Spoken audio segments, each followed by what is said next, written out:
Alors que la pression internationale s'accentue sur Téhéran, les Iraniens déploient leurs forces paramilitaires dans le golfe Persique, menaçant de fermer le détroit stratégique d'Ormuz. Le sabotage, les mines navales et les attaques niées commencent à peser lourdement sur les routes maritimes. Et alors que la liberté de navigation est menacée, la Maison-Blanche déploie sa flotte pour anéantir la marine iranienne. Nous ne sommes pas à l'été 2019, mais à l'hiver 1984. L'affrontement entre Washington, Bagdad et Téhéran sera finalement connu sous le nom de la guerre des pétroliers, des années 1980. Et à la fin des hostilités, des centaines de civils auraient péri en mer, en plus de centaines de navires marchands endommagés. Tout cela a créé un précédent pour la situation actuelle dans le golfe Persique. Je suis votre hôte, Shirvan, et bienvenue sur Caspian Report. Pendant la majeure partie du XXe siècle, le détroit d'Ormuz a été décrit comme le jongleur. Près de 40% du pétrole brut transporté par mer dans le monde transite par ce point, soit 90% des exportations du golfe Persique. À son passage le plus étroit, le détroit ne fait que 32 km de large et constitue ainsi une vulnérabilité critique dans l'économie mondiale interconnectée. Conscient de cette réalité géopolitique, Téhéran cherche depuis longtemps à affirmer son hégémonie sur le golfe Persique, le considérant comme un atout de négociation pour assurer la survie du gouvernement. À la suite de la Seconde Guerre mondiale, le pétrole brut est devenu crucial pour la projection de puissance des États-Unis, car une grande partie du pétrole provenait du golfe Persique. Washington a mis en place la doctrine des deux piliers, assurant la liberté de navigation sous l'égide américaine, en coopération avec Riyad et Téhéran. Cela a fonctionné un temps, mais la révolution iranienne de 1979 a bouleversé le statu quo et plongé la région dans un chaos géopolitique total. Les revendications territoriales de longue date entre l'Iran et l'Irak ont éclaté au grand jour, notamment le différend concernant la voie navigable de Shatt al-Arab. L'inquiétude s'est accrue en raison de la direction révolutionnaire iranienne, qui appelait les chiites irakiens à renverser le gouvernement laïque de Bagdad. Pendant des mois, les tensions n'ont cessé de monter entre les deux pays. Finalement, le gouvernement de Saddam a décidé de profiter du chaos post-révolutionnaire qui secouait l'Iran. Et le 22 septembre 1980, les chars irakiens, appuyés par des avions de chasse, de l'artillerie et plusieurs divisions mécanisées, ont pénétré sur le territoire iranien. Cependant, au lieu de trouver les Iraniens en plein désarroi, l'Irak s'est heurté à une population et une armée qui se sont rapidement unis face à la menace extérieure. Ces gens ici, ces personnes qui viennent ici pour se battre, cela signifie simplement qu'ils ont quitté leur famille, qu'ils ont quitté leur maison. Ils veulent juste venir ici pour combattre les Irakiens. Mais votre pays aide maintenant l'Irak, n'est-ce pas? Mais pourquoi voyez-vous ces gens ici? Il avait 14 ans, 14 ou quelque chose comme ça, parce qu'il est venu ici pour se battre. Il a quitté sa mère, il a quitté son père. Quelques jours après l'attaque surprise irakienne, Téhéran a riposté en bombardant les villes portuaires le long de la côte sud de l'Irak, en bloquant les exportations pétrolières maritimes de l'Irak et en refusant à sa flotte le contrôle du détroit d'Ormuz. La ruse a fonctionné. En un mois, l'avancée irakienne a perdu son élan, et les deux camps se sont retranchés dans des conditions rappelant amèrement la Première Guerre mondiale. Pour l'Irak, très motivé, et l'Iran, animé par l'idéologie, un règlement de paix était hors de question. Dans ce combat, le vainqueur raflerait tout. À mesure que les hostilités se prolongeaient, Téhéran et Bagdad cherchaient désespérément des moyens moins conventionnels de briser l'impasse en Iran.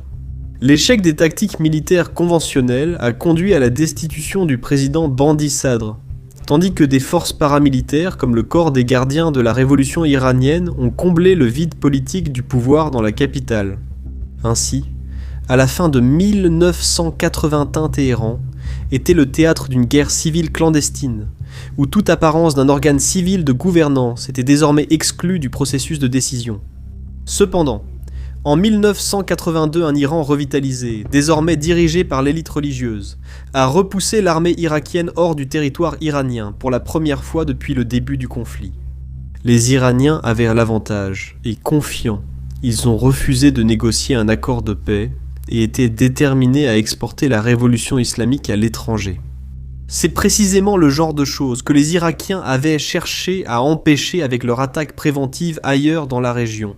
Les États du Golfe de la péninsule arabique, qui s'étaient auparavant méfiés du nationalisme irakien, se sont empressés d'apporter leur soutien à Bagdad, en permettant l'exportation du pétrole brut irakien par leurs ports.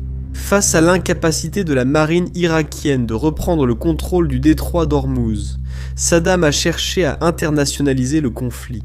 Les décideurs de Bagdad savaient que provoquer l'Iran à fermer le détroit d'Ormuz entraînerait une réaction internationale en faveur de l'Irak. Début 1984, l'Irak a commencé à cibler la navigation iranienne. Comme prévu, Téhéran a répondu à ces attaques de la même manière, en utilisant l'armée de l'air iranienne pour frapper les pétroliers saoudiens et koweïtiens. Pendant ce temps, les appels croissants à la paix de la communauté internationale sont restés lettre morte. En décembre 1985, la crise avait causé la mort de plus de 200 marins et mis hors service 161 navires. Avec des rapports d'attaque qui augmentaient chaque jour, les États-Unis et l'Union soviétique étaient de plus en plus prêts à intervenir. Puis, le 10 février, l'armée irakienne fut prise par surprise lorsque 30 000 soldats paramilitaires iraniens capturèrent la péninsule d'Al-Faf pendant la nuit. Avec l'ensemble du littoral irakien désormais sous occupation iranienne, Bagdad redoubla d'efforts pour internationaliser le conflit et augmenta de façon exponentielle les attaques contre les villes, les infrastructures et la navigation iranienne. Alors que le nombre de victimes civiles s'accumulait, l'ayatollah Khomeini créa une nouvelle marine paramilitaire, avec pour mission de cibler tous les navires dans le golfe Persique, armés d'armes légères et d'équipements de pose de mines navales. La composante navale de la force paramilitaire iranienne lança immédiatement une campagne de piraterie à travers le golfe Persique. Leur objectif était d'étouffer les Irakiens jusqu'à leur reddition, en rendant la navigation inaccessible. En juillet 1986, la hausse des attaques contre les navires marchands amena le Koweït à demander la protection des marines américaines et soviétiques dans la région. Dans le contexte de la guerre froide, aucune des deux superpuissances ne pouvait refuser, et Washington comme Moscou augmentèrent par la suite leur présence dans le golfe Persique, alors que la mer devenait de plus en plus encombrée. Des accidents étaient inévitables. Ironiquement cependant, ce furent les Irakiens qui causèrent le premier accident lorsque, le 17 mai 1987, un chasseur irakien frappa une frégate américaine, tuant 37 marins et plongeant immédiatement l'administration Reagan dans une controverse politique. Même si l'accident était la faute du président irakien, Reagan mobilisa une force navale baptisée Opération Ernest Will, dans le but de protéger la navigation koweïtienne tout en faisant pression sur Téhéran pour qu'il respecte le principe de la liberté de navigation dans le golfe Persique, laissant un Saddam beaucoup plus malléable, ouvert à la négociation. En tant que puissance navale, la liberté de navigation était essentielle pour maintenir la puissance mondiale américaine. Et toute personne qui violait ce principe devait être tenue pour responsable. Vu sous cet angle, l'opération Ernest peut être considérée comme un exemple moderne de diplomatie de la canonnière. Mais pour l'ayatollah profondément pieux, un tel combat était une épreuve pour la révolution et la détermination chiite à laquelle Téhéran ne céderait pas. Finalement, en septembre 1987, le gouvernement civil du président Khomeini, à ne pas confondre avec l'ayatollah Khomeini, s'est adressé à l'Assemblée générale de l'Organisation des Nations Unies dans l'intention de négocier un cessez-le-feu. Cependant, alors que la diplomatie suivait son cours, un navire poseur de mines paramilitaires iranien a été capturé en pleine opération par les forces spéciales de la marine américaine.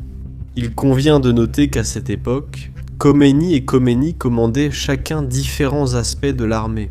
Et on ignore si la force paramilitaire agissait ou non avec la connaissance du gouvernement civil. Quoi qu'il en soit, l'incident a totalement discrédité la position de l'Iran aux yeux de la communauté internationale. Humilié, rejeté et sans autre alternative, Téhéran a poursuivi sa politique de confrontation agressive. Washington a réagi en ciblant et en détruisant des plateformes offshore soupçonnées d'être utilisées par la force paramilitaire iranienne comme base de lancement. Aujourd'hui, des navires de guerre américains ont bombardé et détruit 2 plateformes pétrolières iraniennes, puis en ont attaqué une 3e. C'était en représailles à l'attaque aux missiles menée par l'Iran ce week-end contre un pétrolier battant pavillon américain.